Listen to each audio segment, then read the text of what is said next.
Oh, there we go. We're live. Again, I'm able to walk. Feels pretty decent. I think that Lyrica is for neuropathic nerve damage pain. That's what's happening. So I think that might be working. 74 degrees out here. Pretty nice. Good breeze. Everybody's smoking up a storm. and I'm wearing the controversial blue blockers. And I do mean controversial, God help us. That I'm blocking blue light from hitting my eyeballs.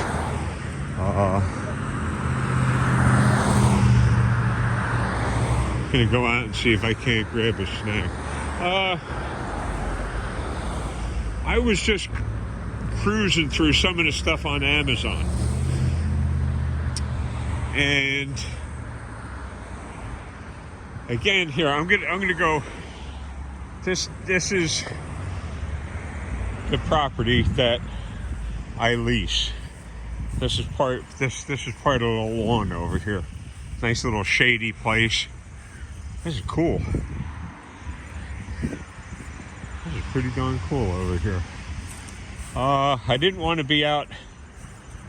Oh, there goes the cops too. Man, I tell you what, I'm like some kind of psychic.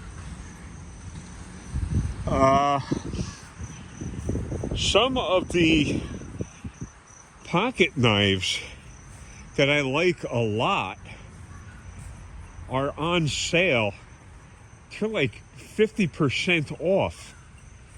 So you're talking a $200 pocket knife for around $100. And the ones that I looked at are really beasts. They're made by a company, Cold Steel. Cold Steel is known for the lock strength on their pocket knives. Now I'm away from the street and I don't have to worry about the police hopping out of a car with SWAT teams, helicopters, and spike strips and everything that slow me down. The Cold Steel knife line is flat out incredible. And I guess they're going to try and move new stock in or something. The steel that the blades are made out of are S35VN. Highly corrosive resistant and holds an edge that you would not believe. When I go out, I'm usually, I look around, I find objects and stuff like that. One man's trash is another man's treasure. This is, let me see if this will even focus on this. This is my Kershaw. This is made in the United States. This is a Blair. This is a custom pocket clip I put on it, a deep carry titanium pocket clip. And yeah, it's lightning fast. Lightning fast. And one of the things about having tools like that is doing maintenance on them.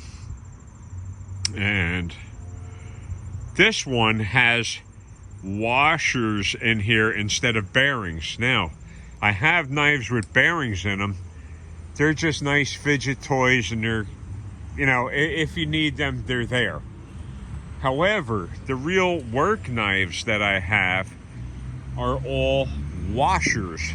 The reason that they're all washers is because if you drop them and they get a little dirt in them, you can still open and close the knife and it's not going to ruin it. The ones that are fancy and fidgety and cool, they have the ball bearings in them. Drop that in the sand, you aren't going to use that for the rest of the day. You better keep it in your pocket, get it home, slowly disassemble it. They're usually T8s and T6 Torx screws, T8s and T6s. Take it apart and clean everything thoroughly. You could use brake cleaner. You could use, it has to be a solvent that'll definitely cut through grease and oil. So that's what you're going to want to clean them with. And then you're going to want to re-lubricate them when you reassemble them with a good quality oil. I use a brand of oil, Liberty. It's a USA company, and it's a very, very fine oil, so that when you use it on knife pivots, like the one I carry, it's super fast. It doesn't load, it's not a thick oil, so it doesn't slow the blade down when it's opening, and it keeps it lubricated and well preserved. So if you're into the market for cold steel, one of them that I want real bad, there's 3 of them left. So you might want to jump on there. You could easily put in the Amazon search cold steel S35VN, and everything that I have that cold steel made, I still have it, and they are super reliable and they're brutal. So if you're going to use that as a work knife, that's the one you want. So look that up. And there's some Anchor, A-N-K-E-R. I always talk about Anchor cables and stuff like that. They're excellent, the best. Some of those are on sale too. So get on there. I guarantee that these cold steel tools are dynamite. They are just excellent. That one that I just showed you, that's a Kershaw Blair in S30. Again, that's a super steel. Holds a crazy, crazy sharp edge. And I love to keep them sharp. If I need a knife, I don't need a stick. I need something that cuts very well. These do it. Cold steel, again, they're famous for their locking mechanism on their knives. They do not close on your hands. Very important with a folder. If you're looking at knives, back in the day, they were all called slip joints. There's no locking mechanism on a slip joint. Those are the ones that would, if you got a little too comfortable and forgetful, those would close on your hand and you'd be getting some stitches or missing a digit, depending on how comfortable you got with that. So I'm just, oh, look at this. Wow. Got some melons. Yeah. How about them melons? Maybe I'll use that as a title. How about them melons? And Ron on the wearing the controversial blue blocker lenses. So I hope you people have a prosperous day. If I get any news about Crime Night going live, I'll be certain to let you guys know. And again, my favorite subject is pocket knives and flashlights. All EDC carry stuff. That's, you know, I think everybody should have that kind of stuff. Here, this moron, this total asshole doesn't know the in and out of driving. What a stupid idiot. Here, look. Here. Both arrows facing out. And that moron. Oh yeah, I'm in a rush. That's what you put up down here in a sanctuary state. This is garbage. And here's a long turd cop.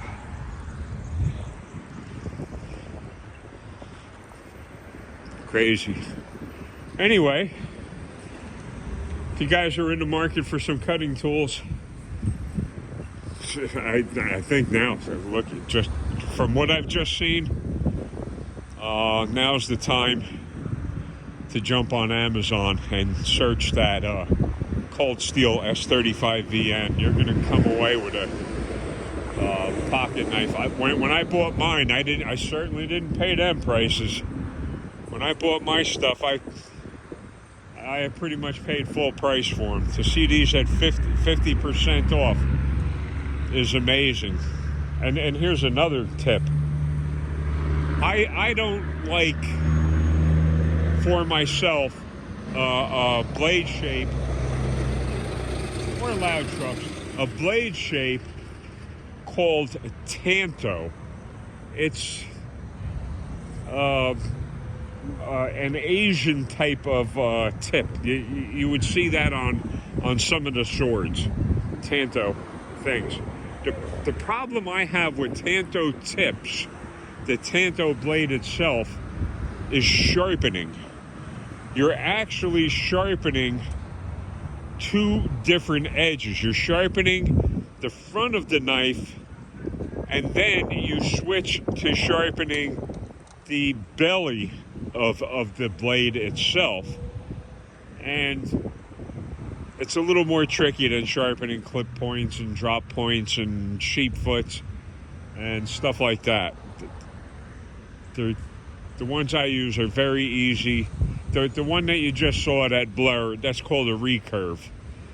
That blade, it has the design that by the time you get past the tip on that, it starts pulling material towards the belly of the blade and making it cut that much better. That's either fortunate or unfortunate. So I tend to keep it on the fortunate side. I try and keep it on the fortunate side. So I want to thank you all again. Beautiful weather out. Little bit windy. If I was again on the reservoir, I'd just find a section of the reservoir or river that was out of the wind, and I'd be fishing my backside off. I hope you guys have a good day. Stay alert, stay aware, and stay sharp. Talk to you later.